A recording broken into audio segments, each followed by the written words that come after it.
So guys, 5 to 10,000 rupees segment of the Indian smartphone is pretty jammed up right now. And to join that bandwagon, Coolpad has re-entered into the market with this Coolpad Cool 3 Plus. So let's see whether this smartphone worth the asking price of rupees 6,000 or not. So hey, what's up guys, my name is Zahir and this is a full review of Coolpad Cool 3 Plus. Let's begin!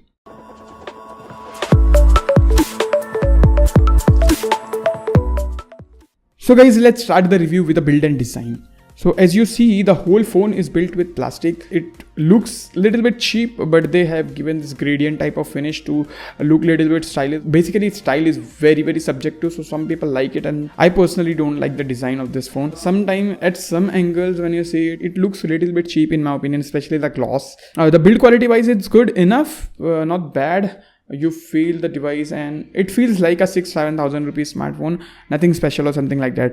And then moving to the front, we have this 5.71 inches of 720p HD plus display basically. Here I'm impressed by the way guys, because this display is quite bright, very good color reproduction and the viewing angles are good too. So it's an IPS display and the quality of this display is pretty fantastic. So under the hood, it has Helio A22 chip, which is a quad-core processor from MediaTek, paired with 3GB of RAM and 32GB of internal storage. The performance of this device is very average, nothing too special or something like that, but it's usable in my opinion. As compared to the Infinix Smart 3 Plus, this is much better. It does not lag as much as the Infinix Smart 3 Plus. If you want to see the GPU performance of this phone, I will leave a link over there. You can go and check the gaming review of this phone. In the nutshell, the gaming performance is pretty average, nothing too special or something like that. But for this price, it's very good. Moving to the cameras, it has 13 megapixel rear camera and 8 megapixel front facing camera.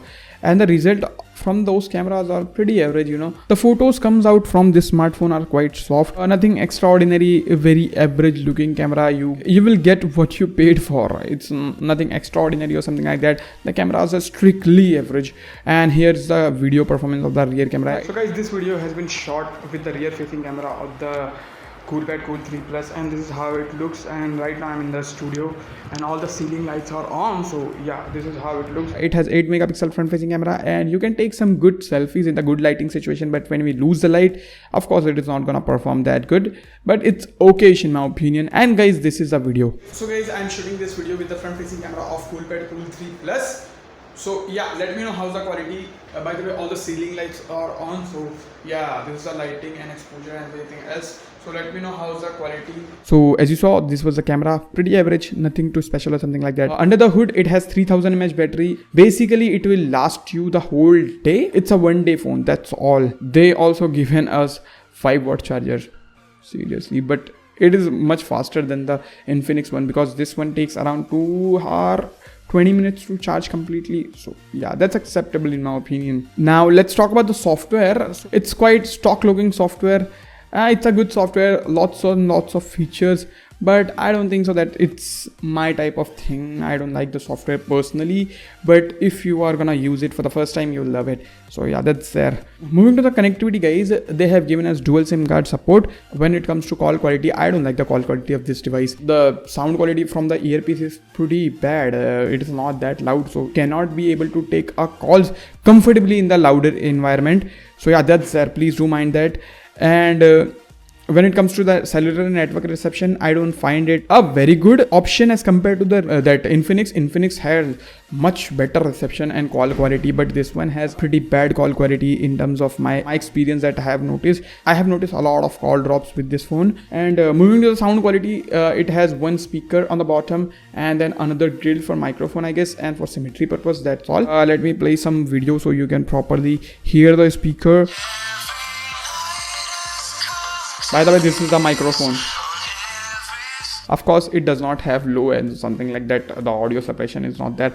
So yeah, this is there. So yeah, very basic, very average quality. But the earpiece quality is pretty pathetic. So Coolpad, if you're watching this, please improve the earpiece of your smartphone. It's very bad. It's quite uncomfortable to talk in the louder environment. Talking about the security, it has a fingerprint scanner on the rear, and you can use the front facing camera to use as a face unlock. And as you see over here guys, The fingerprint scanner is good enough. It's not that fast or something like that. It's quite average, especially in this price category. It's very average. In this price range, a lot of devices does not even offer the fingerprint scanner, but this one has a fingerprint scanner and it's quite a good one. And you have the face unlock over here, and guys, the face unlock speed is good too. And guys, by the way, let me show you. See, even now I have spotted ads on this UI. So yeah, this device also contains ads, so that's very, very pathetic in my opinion. So the biggest pro of this smartphone is the price. This device comes for 6,000 rupees, 2 GB of RAM and 16 GB of internal storage,